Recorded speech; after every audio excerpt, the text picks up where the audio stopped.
Short video தான், but important video. So என்னென்னா இந்த டிஸ்கார்டு ரிட்டர்ன் பற்றி பேசுகிறோம். ஸோ வெரிஃபிகேஷன் பெண்டிங் இருக்குது, அண்ட் ஒரு டிஸ்கார்டு சொல்லி ஒரு ஆப்ஷனும் கொடுத்துருக்காங்க. ஸோ இது என்னது?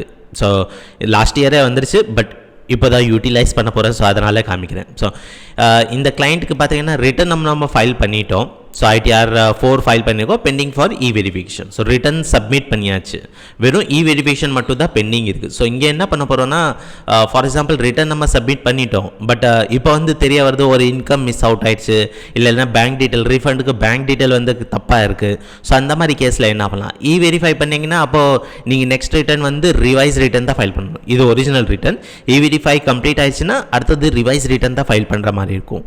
பட் சப்போஸ் ஜிஎஸ்டியில் நீங்கள் GST 1 ஃபைல் பண்ணும்போது பார்ப்பீங்க, அங்கே வந்து ரீசெட் சொல்லி ஒரு ஆப்ஷன் இருக்கும். ஸோ அதை சப்மிட் பண்ணோன்னே எல்லாம் கிளியர் ஆகிடும்.